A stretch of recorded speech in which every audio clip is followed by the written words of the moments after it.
जय हिंद साथियों। चलिए मैं आज मॉडर्न हिस्ट्री का चैप्टर नंबर 4 पढ़ते हैं। आज के क्लास में हम लोग मॉडर्न हिस्ट्री का चैप्टर नंबर 4 पढ़ने वाले हैं और इस चैप्टर का नाम है ब्रिटिश शासन का भारतीय अर्थव्यवस्था पर प्रभाव। ब्रिटिश शासन का भारतीय अर्थव्यवस्था पर प्रभाव। इसमें हम लोग 3 चीज पढ़ने वाले हैं। अस्थाई बंदोबस्त, अस्थाई बंदोबस्त, उसके बाद हम पढ़ेंगे सेकेंड में रैयतवाड़ी व्यवस्था, रैयतवाड़ी व्यवस्था, और थर्ड में पढ़ेंगे आपका महालवाड़ी व्यवस्था। ठीक है, महालवाड़ी व्यवस्था। तो इस क्लास को आप जरूर देखिएगा। चलिए हम क्लास को स्टार्ट करते हैं और हम ऑब्जेक्टिव क्वेश्चन के थ्रू इस चैप्टर को समझने का कोशिश करेंगे। देखिए इसमें मेरा पहला प्रश्न है। पहला प्रश्न आपका है कि किसके प्रशासन काल में अस्थाई बंदोबस्त प्रारंभ किया गया था?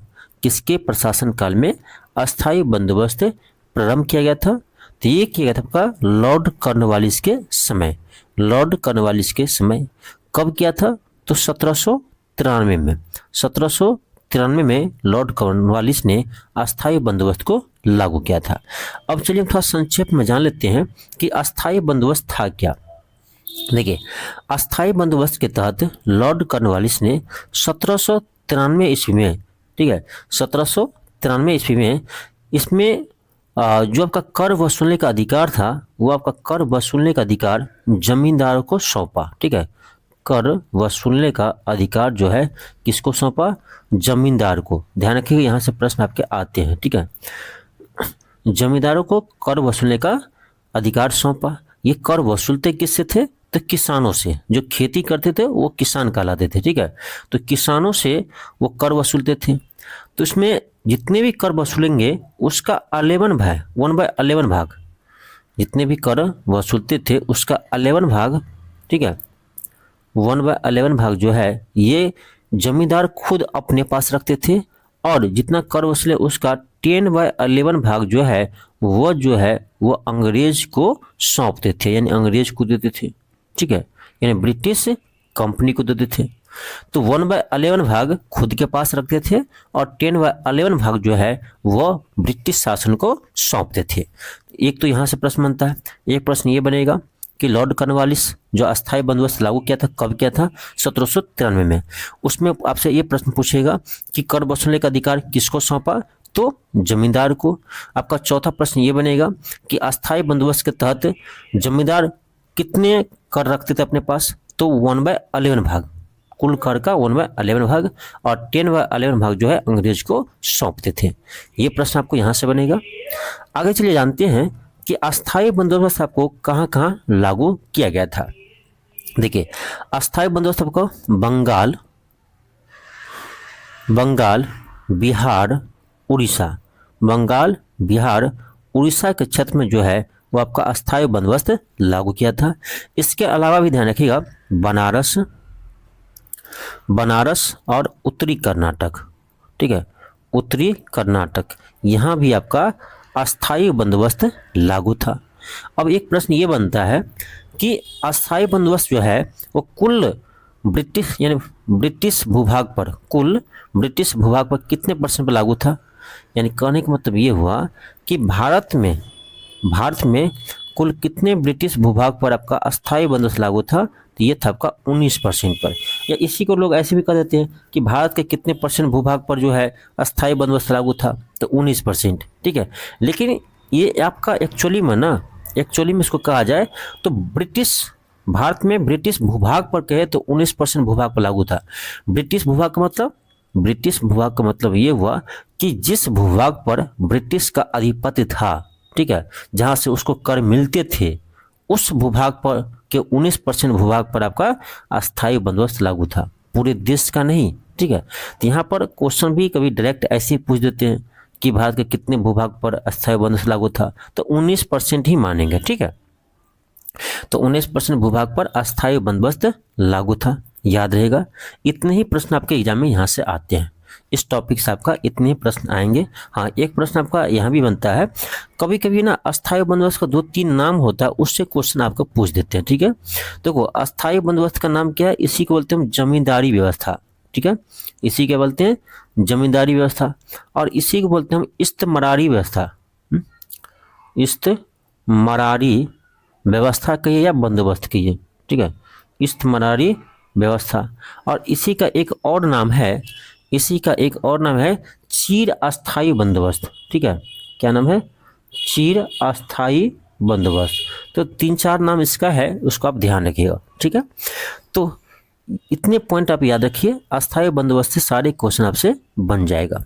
चलिए आगे देखते हैं, अब प्रश्न बनाते हैं, सारा प्रश्न आपको बन जाएगा।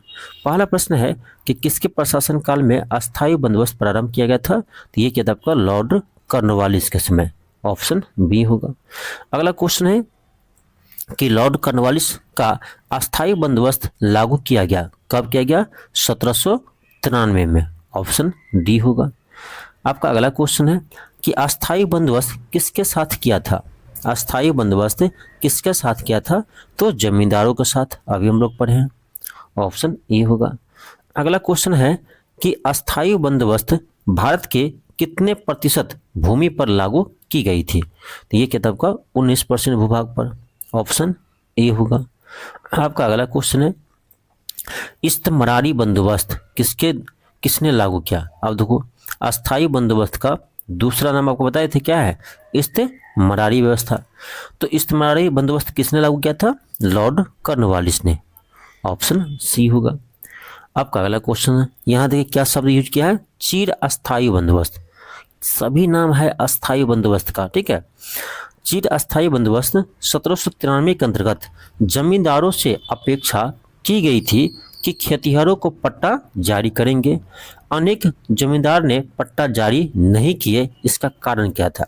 देखिए इसमें जमींदार से यह कहा गया था कि किसानों के लिए पट्टा जारी करें, लेकिन बहुत सारे जमींदार जो है वो पट्टा जारी नहीं किया।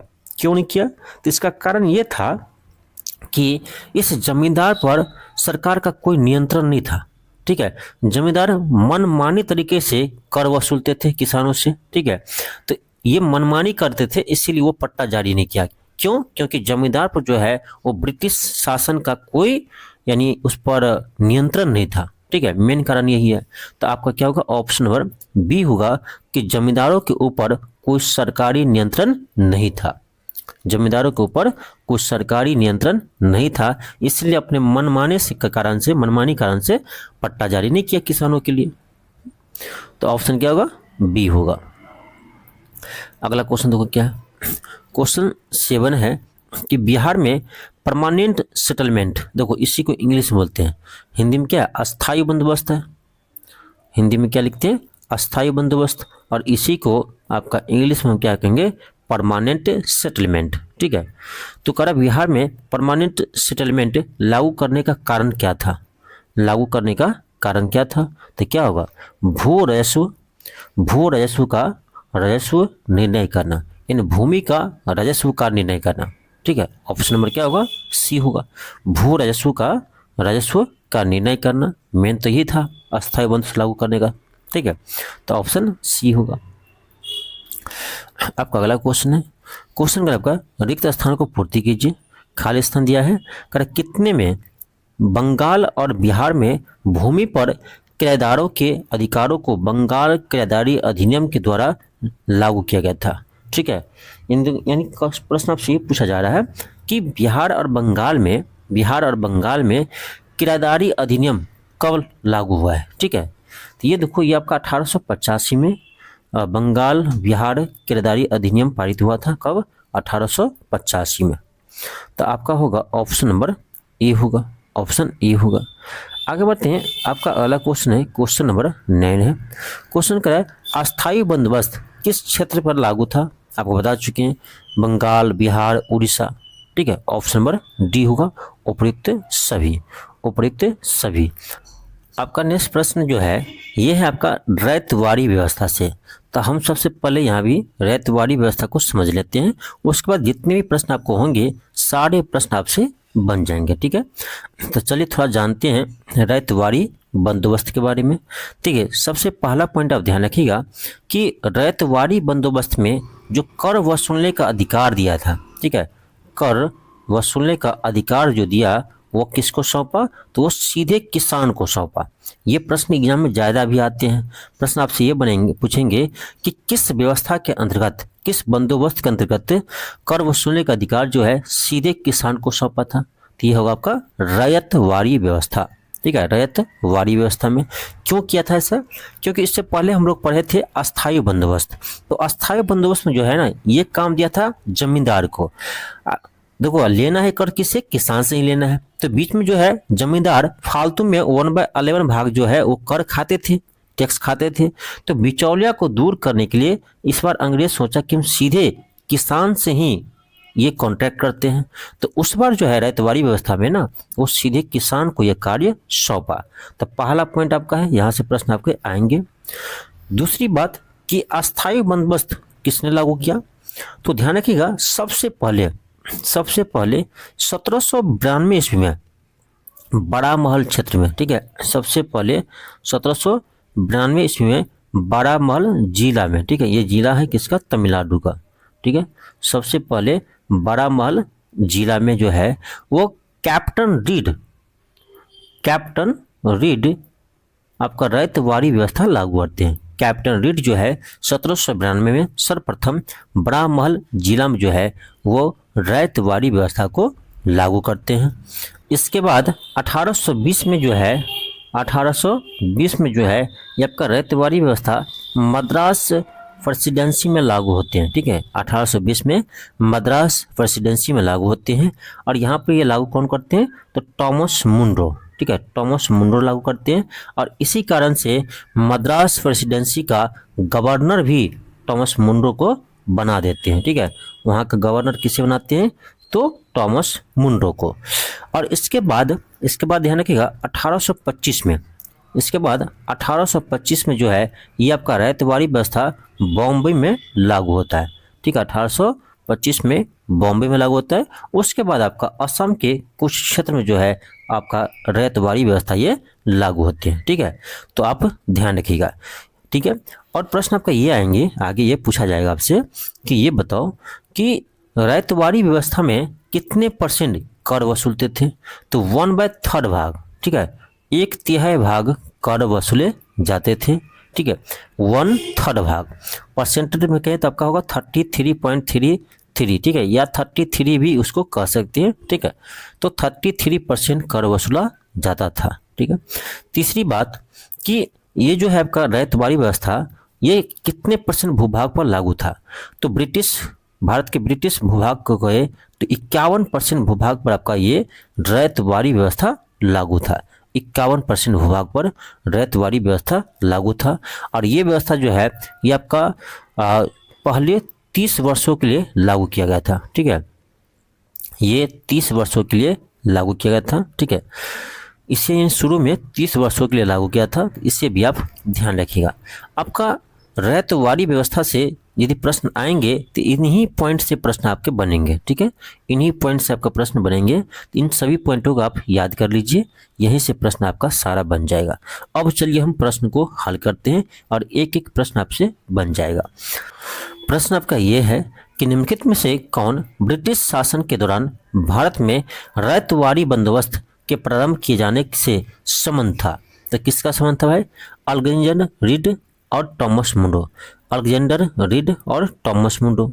ठीक है, तो आपका 2 और 3 होगा।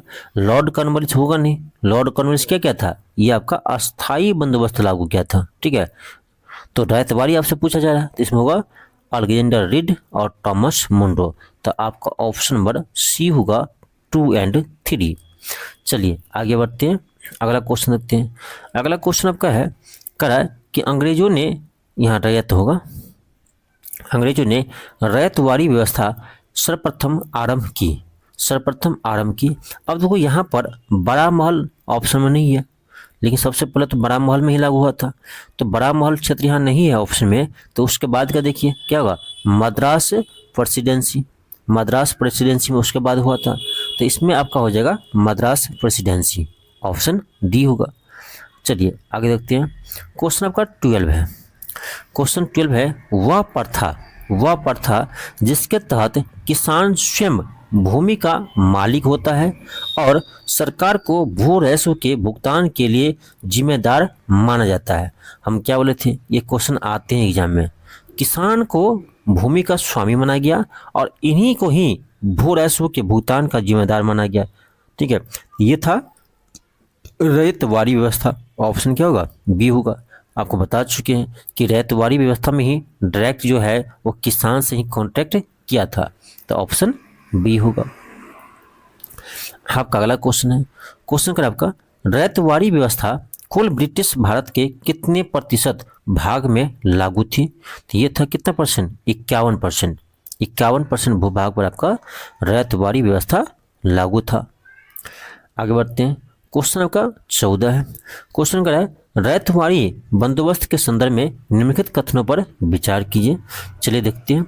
इसमें एक में दिया है कि किसानों द्वारा लगान सीधी सरकार को दिया जाता था, बिल्कुल सही है। सेकेंड है, सरकार रैयत को पट्टे देती थी, ये भी सही है। 1 2 दोनों सही है। आगे है आपका कि कर लगाने से पूर्व भूमि का सर्वेक्षण और मूल्य निर्धारण किया जाता था, ये भी सही है। ठीक है, कर लगाने से पूर्व भूमि का सर्वेक्षण और मूल्य निर्धारण किया जाता था, तो तीनों का तीनों कथन आपका सही है। तो ऑप्शन सी होगा 1 2 और 3। 1 2 और 3। आगे बढ़ते हैं, क्वेश्चन आपका 15 है। क्वेश्चन है कि अंग्रेजों ने रैयतवाड़ी बंदोबस्त कहाँ लागू किया था? अंग्रेजों ने रैयतवाड़ी बंदोबस्त कहाँ लागू किया था? तो इसमें ऑप्शन नंबर डी होगा, मद्रास और बॉम्बे प्रेसिडेंसी।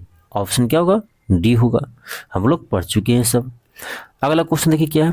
अगला क्वेश्चन है, महालवाड़ी व्यवस्था का प्रस्ताव सर्वप्रथम किस ब्रिटिश अधिकारी द्वारा दिया गया था? अब देखिए महालवाड़ी व्यवस्था आ गया, ठीक है, तो यहाँ पर हम समझ लेते हैं अब महालवाड़ी व्यवस्था क्या था। पहले एक बार हम समझ लेंगे कि महालवाड़ी व्यवस्था क्या था, तो उसके बाद जितने भी आपके प्रश्न आएंगे सारा प्रश्न आपसे बन जाएगा। ठीक है, तो पहले समझिए।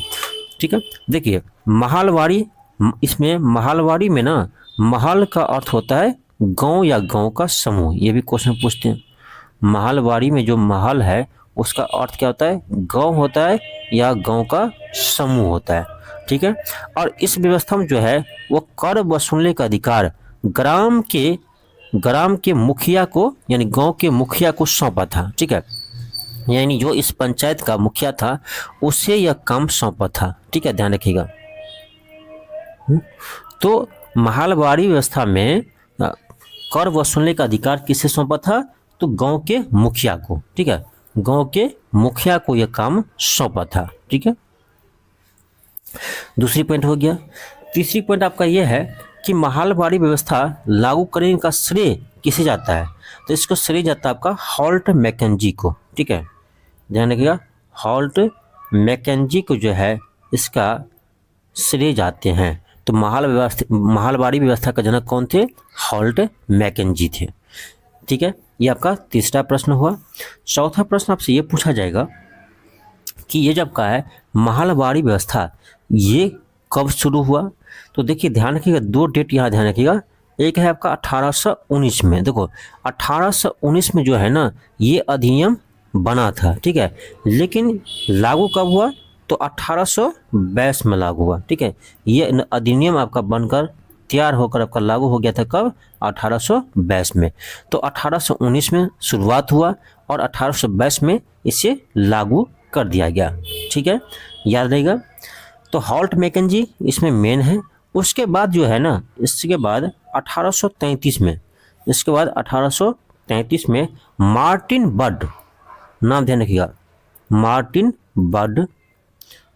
बर्ड और जेम्स टॉमसन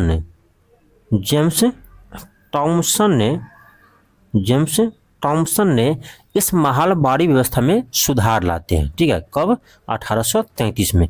कौन? मार्टिन बर्ड और जेम्स टॉमसन ने। क्योंकि क्वेश्चन ये पूछ सकता है कि निम्नलिखित में से कौन जो है वो महालवाड़ी व्यवस्था से संबंधित नहीं है। अब मान लो आपको सिर्फ याद है हॉल्ट मैकेंजी है तो आप इसको भी साइड कर दोगे, लेकिन ध्यान रखिएगा मार्टिन बर्ड और जेम्स थॉमसन भी 1833 में महलवाड़ी व्यवस्था में सुधार लाए थे। तो यही आपका प्रश्न बनते हैं महलवाड़ी व्यवस्था से। हाँ, एक चीज़ और कि महलवाड़ी व्यवस्था जो है वो कुल कितने ब्रिटिश भूभाग पर लागू था, भारत के कितने ब्रिटिश भूभाग पर लागू था? तो ये था आपका, यानी देखो 19% में कौन था, अस्थायी बंदोबस्त, 19% अस्थायी बंदोबस्त था, ठीक है। और आपका 51% कौन था? तो ये था आपका 51% थे, अभी पढ़े हैं, ये था आपका रैयतवाड़ी व्यवस्था, ठीक है। अब 100 देखो, इन दोनों को जोड़ दीजिए, 100 में से माइनस कीजिए तो क्या बचता है आपका? बचता है कितना? 30% बचता है, देख लो ना। आप 19 और 51 को जोड़ेंगे तो कितना आएगा? ये आपका 70 आएगा। आप 70 और 100 में से 70 को घटाएंगे तो कितना आएगा? 30% आएगा। तो याद नहीं भी रहे ना, किसी दो का याद है तो तीसरा निकल जाएगा। तो महलवाड़ी व्यवस्था जो है वो था आपका 30% भूभाग पर लागू था, ठीक है, 30% भूभाग पर लागू था। तो यही प्रश्न आपके बनते हैं महलवाड़ी व्यवस्था से, याद रहेगा, याद आपको हो जाना चाहिए, ठीक है। चलिए, हाँ, एक सेकेंड और, कि महलवाड़ी व्यवस्था जो है वो कहाँ कहाँ लागू था, किस प्रांत में लागू था, तो इसको भी आपको याद रखना जरूरी है। देखिए, तो मध्य प्रांत वाला, मध्य प्रांत, ठीक है, गंगा घाटी, मध्य प्रांत, गंगा घाटी, यूपी के आगरा, ठीक है, यूपी के आगरा और अवध, ठीक है, यूपी के आगरा और अवध में लागू था, और पंजाब के कुछ क्षेत्र में आपका लागू था, ठीक है। तो ये क्षेत्र है जहाँ पर महलवाड़ी व्यवस्था लागू था। तो ठीक है, चलिए अब हम प्रश्न को बनाते हैं, सारा प्रश्न अब आपका बन जाएगा। क्वेश्चन था कि महलवाड़ी व्यवस्था का प्रस्ताव सर्वप्रथम किस ब्रिटिश अधिकारी द्वारा दिया गया था? क्या होगा आपका? हॉल्ट मैकेंजी होगा, ऑप्शन नंबर सी होगा। आगे बढ़ते हैं, आपका क्वेश्चन नेक्स्ट है, कर आपका भारत में भू राजस्व की महलवाड़ी व्यवस्था की किसके अवधि के दौरान शुरू की गया था? अब देखो, आप लोग खोजेंगे इसमें कि हॉल्ट मैकेंजी कहाँ पर है, तो ये क्वेश्चन नहीं पूछ रहा है। क्वेश्चन ये पूछ रहा है कि भारत में भू राजस्व की महलवाड़ी व्यवस्था जब लागू हुआ था उसमें भारत के वायसराय या गवर्नर जनरल कौन था? क्वेश्चन का मतलब यही हुआ। तो ये था आपका लॉर्ड विलियम बेंटिंक। कौन थे? लॉर्ड विलियम बेंटिंक थे। तो आपका 17 क्या होगा? ऑप्शन नंबर ए होगा, लॉर्ड विलियम बेंटिंक, ठीक है। लॉर्ड विलियम बेंटिंक उस समय जो है वो भारत के गवर्नर जनरल थे, ठीक है। उस समय जो है वो भारत के गवर्नर जनरल थे, ध्यान रखिएगा। ऑप्शन क्या होगा? ए होगा। आपका अगला क्वेश्चन है, क्वेश्चन 18 है, कर आपका महलवाड़ी व्यवस्था के अंतर्गत भूमि राजस्व किससे वसूला जाता था? क्वेश्चन ये है कि महलवाड़ी व्यवस्था के अंतर्गत भूमि राजस्व किससे वसूला जाता था? तो क्या होगा? क्या है महलवाड़ी व्यवस्था? तो क्या होगा? ग्राम प्रधान होगा। भाई, जो ग्राम के प्रधान थे, मुखिया थे, उसी को ये काम दिया था, तो अंग्रेज उसी से ही महलवाड़ी व्यवस्था में उसी से ही पैसा लेते थे, कर लेते थे, ठीक है। तो आपका ऑप्शन क्या होगा? बी होगा। कर लेने का मतलब ये हुआ कि जो गांव का प्रधान था ना, मुखिया, तो मुखिया तो कर वसूलते थे किसानों से, ठीक है। तो उसके बाद अंग्रेज किससे लेंगे? तो इसी से लेंगे ना, ऑप्शन नंबर बी होगा। यानी मुखिया का ही कर वसूल करके देना पड़ता था ब्रिटिश शासन को। आपका अगला क्वेश्चन है, क्वेश्चन 19 है, करा महलवाड़ी शब्द में महल का अर्थ क्या है? सबसे पहले हम बताए थे महल का अर्थ होता है इसमें गांव या गांवों का समूह, गांव या गांवों का समूह, ऑप्शन सी होगा। आपका अगला क्वेश्चन है, इसमें करा महलवाड़ी व्यवस्था मुख्य रूप से किन क्षेत्रों में लागू की गई थी? आपको बता चुके हैं महलवाड़ी व्यवस्था, तो पंजाब आ गया, मध्य प्रांत आ गया और उत्तरी पश्चिमी प्रांत आ गया। तो ऑप्शन नंबर सी होगा। ऑप्शन क्या होगा? सी होगा। अब यहाँ देखो क्या दिया, ऑप्शन ए में बंगाल, बिहार, उड़ीसा, यहाँ क्या लागू हुआ था आपका? यहाँ लागू हुआ था आपका अस्थाई बंदोबस्त।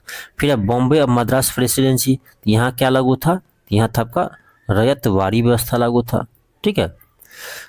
और आपका उत्तरी पश्चिमी प्रांत पंजाब और मध्य प्रांत में क्या लागू था? तो महलवाड़ी व्यवस्था, ठीक है।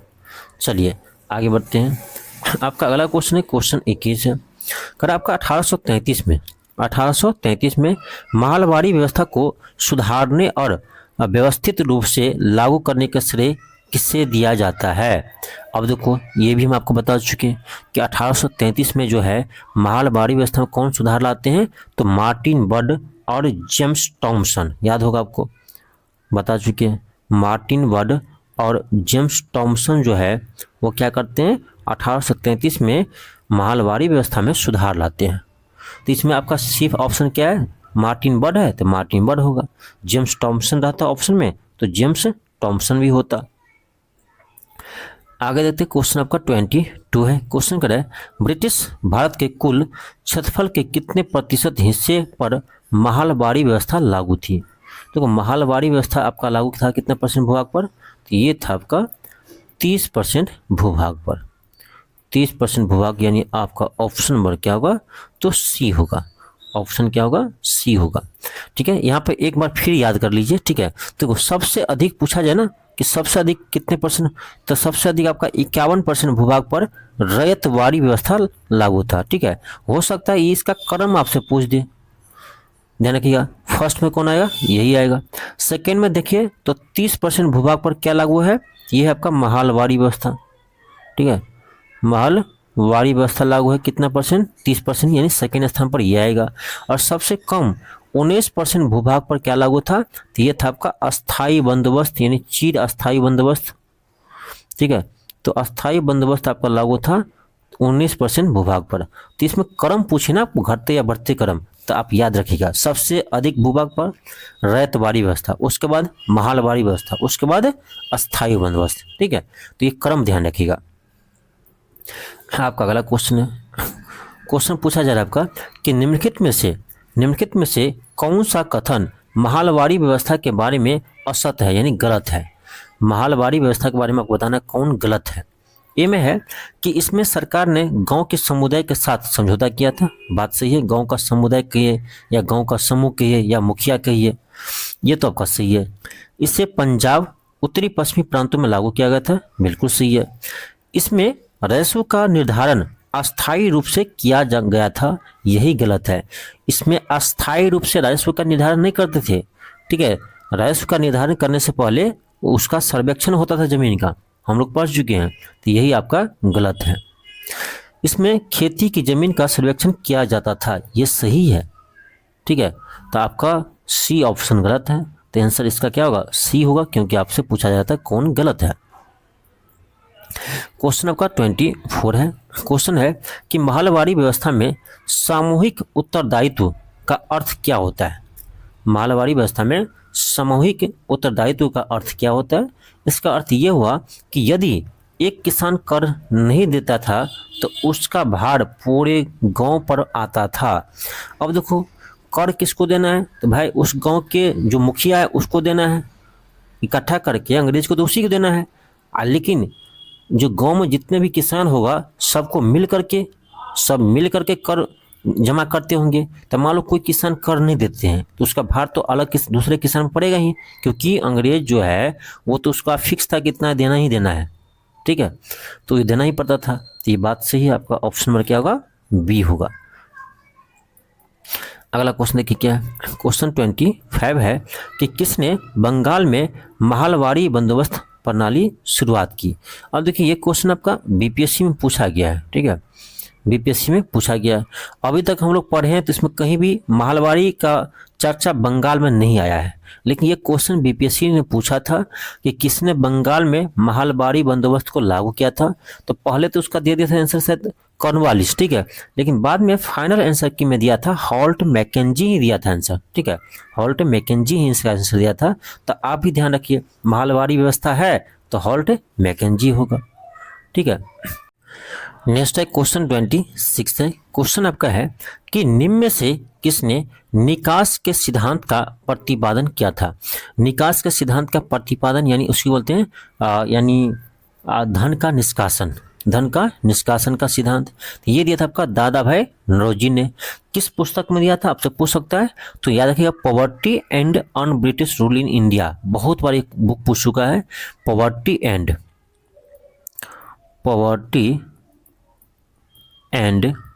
Un British rule in India, on British rule in India, rule in India, इस पुस्तक का नाम ध्यान रखिएगा। बहुत बार ये क्वेश्चन बीपीएससी पूछ चुका है कि poverty and on British rule in India पुस्तक के लेखक कौन है, दादा भाई नौरोजी। और इसी पुस्तक में धन के निष्कास का सिद्धांत भी दिया था। ठीक है, ऑप्शन नंबर ए होगा। आगे पढ़ेंगे ये सिद्धांत है क्या। अगला क्वेश्चन है क्या है, अगला क्वेश्चन है कि दादा भाई नौरोजी के अफवाह सिद्धांत की सही परिभाषा कौन सी है। देखिए, इस सिद्धांत में दादा भाई नौरोजी जी ने बताया था कि देखो, अंग्रेज जो है ना, अंग्रेज जो है वो क्या करते हैं, भारत में उत्पादित, ध्यान रखिए, भारत में उत्पादित वस्तुओं का क्या करते हैं, तो ये इंग्लैंड भेजते हैं। ठीक है, इंग्लैंड निर्यात करते हैं। भाई दूसरे देश को बेचना क्या कहलाता है, निर्यात नहीं कहलाता है। दूसरे देश को बेचना कोई सामान क्या कहलाता है, निर्यात कहलाता है। अब देखो, भारत का सामान है, ध्यान दीजिए, भारत के देश में उत्पादित हुआ है तो हमारे देश का सामान हुआ। अब ये निर्यात कहाँ होता था, ब्रिटेन, ब्रिटेन को बेचते थे, यानी ब्रिटिश अपने देश ले जाते थे। तो लेकिन उसके बदले जो पैसा मिलता था वो पैसा किसको मिलना चाहिए, भारतीय को मिलना चाहिए। सामान तो है भारतीय का, लेकिन उसके बदले पैसा किसके को मिलते थे, तो अंग्रेज को मिलते, किसको मिलते थे, अंग्रेज को मिलते थे। अब बताओ, ये पैसा मिलना चाहिए किसको, भारत को। चलो अंग्रेज को मिला तो मिला, तो अंग्रेज इस पैसा को जो है ना वो भारत के विकास के काम के लिए यूज नहीं करते थे, अपने फायदे के लिए यूज करते थे। ठीक है, तो यहीं पर एक सिद्धांत दिया था दादा भाई नौरोजी जी ने कि देखो भाई, जो धन हमारे देश का संपत्ति है उसका आप निर्यात कर रहे हैं, लेकिन इस निर्यात का वास्तविक फायदा हमारे देशवासी को नहीं मिलता है। ठीक है, तो यही सिद्धांत दिया था, अफवाह का सिद्धांत, दादा भाई नौरोजी ने। अब पढ़िए इस ऑप्शन में, आप बता दीजिएगा क्या होगा। देश के संसाधनों का उपयोग ब्रिटेन के हित में किया गया, भारत की संपदा ब्रिटेन को बिना प्रतिफल को भेजी गई। अब देखो उसमें सटीक खोजिए, सटीक क्या है, तो सटीक आंसर इसमें ऑप्शन बी होगा कि भारत की संपदा ब्रिटेन को बिना प्रतिफल के यानी बिना लाभ को भेजा गया। क्या होगा, ऑप्शन नंबर बी होगा। देखो इसका मतलब ये हुआ कि जो भारत का संपत्ति थे, भारत के में निर्मित जो वस्तु थे उसको तो ब्रिटेन भेज रहे थे, लेकिन इसका कोई प्रतिफल, उसका कोई रिजल्ट, उसका कोई फायदा भारतीय को नहीं मिल रहे थे। तो ऑप्शन बी होगा। आपका अगला क्वेश्चन है, क्वेश्चन 28 है, अगर आपका poverty and un British rule in India किसके पुस्तक है, दादा भाई नौरोजी के, दादा भाई नौरोजी जी का है। कर यह पुस्तक जो है किस वर्ष प्रकाशित हुई थी, ये हुआ था आपका 1901 में। कब हुआ था, 1901 में हुआ था। ऑप्शन नंबर बी होगा। आपका अगला क्वेश्चन देखिए, अगला क्वेश्चन है आपका कि poverty and un British rule in India पुस्तक के लेखक कौन थे, तो ये था आपका दादा भाई नौरोजी। ऑप्शन नंबर ए होगा। नेक्स्ट है क्वेश्चन 30 है, क्वेश्चन कर आपका कि निम्नलिखित में से कौन ड्रेन थ्योरी में विश्वास नहीं करता था। यानी जो दादा भाई नौरोजी जी ने ड्रेन थ्योरी दिए थे, यानी धन के अफवाह का सिद्धांत दिए थे, धन के अफवाह का सिद्धांत दिए थे, कर इसमें किसका विश्वास नहीं था, तो इसमें सर सैयद अहमद खां का विश्वास नहीं था, यानी इसके ये विरोधी थे। कहने का मतलब इसके ये विरोधी थे। तो ड्रेन थ्योरी में किसको विश्वास नहीं था, सर सैयद अहमद का।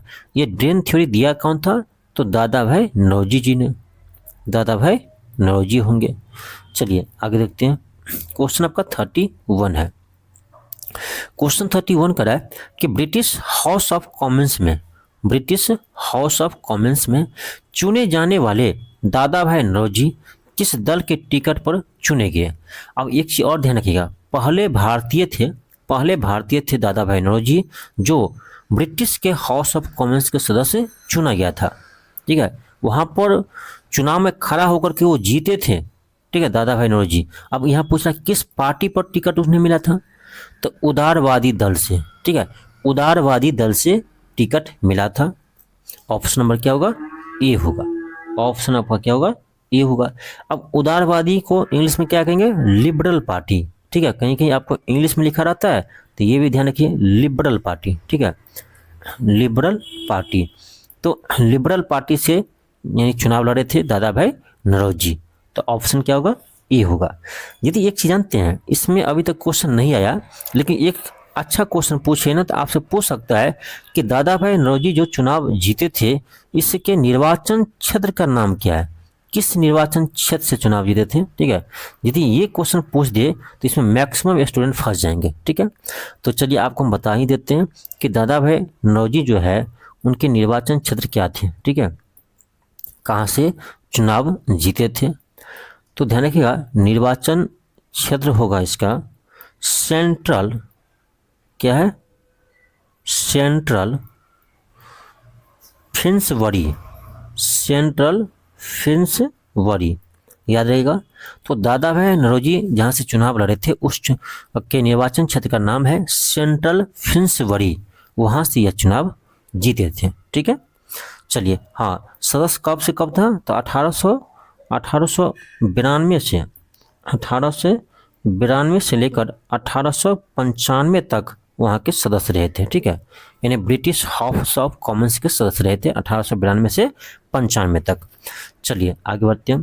क्वेश्चन आपका नेक्स्ट है क्वेश्चन 32 है।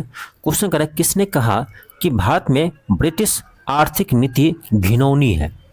किसने कहा कि भारत में ब्रिटिश आर्थिक नीति घिनौनी है, ये कहा था Karl marks.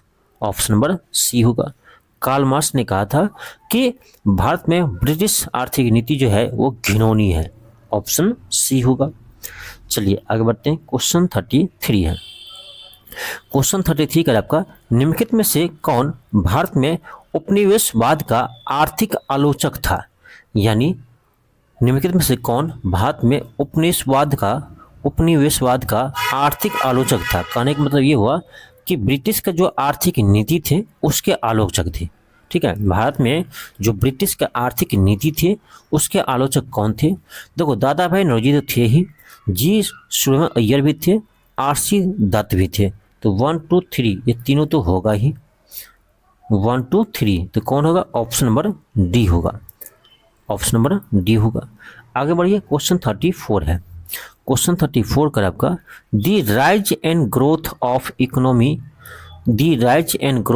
Economic nationalism in India के लेखक कौन थे। इसके लेखक आपसे पूछा जा रहा है, ध्यान रखिएगा। इसके लेखक थे आपका Bipin Chandra Pal, option number D होगा, Bipin Chandra. The rise and growth of economic nationalism in India पुस्तक का लेखक है आपका बिपिन चंद्र, ऑप्शन डी होगा। अगला क्वेश्चन है क्वेश्चन 35 है और यह लास्ट क्वेश्चन है इस चैप्टर का। क्वेश्चन है कि आर्थिक रूप से 19वीं शताब्दी में भारत पर अंग्रेजी शासन का एक परिणाम था। ठीक है, आर्थिक रूप से पूछ रहा है आपका कि भारत पर अंग्रेजी शासन का परिणाम क्या था, तो ये होगा आपका भारतीय कृषि का वाणिज्यीकरण, भारतीय कृषि का वाणिज्यीकरण। इसका मतलब ये होता है कि देखो पहले जो है ना, अंग्रेज के आने से पहले भारत में जो कृषि होते थे, ध्यान रखिए, भारत में जो कृषि होते, जो खेती होते थे, तो उसमें क्या होता है, खाद्यान्न का उत्पादन ज़्यादा होता था, जैसे चावल, गेहूँ, मक्का, इस सब का उत्पादन ज़्यादा होते थे। और इसका उपयोग जो है ना हम लोग अपने घरेलू में करते थे, अपने खर्च में करते थे, ठीक है, यानी अपने खाने पीने में। लेकिन जब अंग्रेज आया तो उसके बाद देखिए आप कि कपास की खेती होने लगा।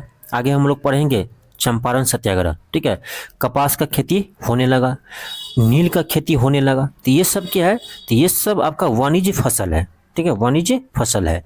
तो जब अंग्रेज आया तो कपास, ठीक है, नील, उस सब का खेती करना स्टार्ट करवाया।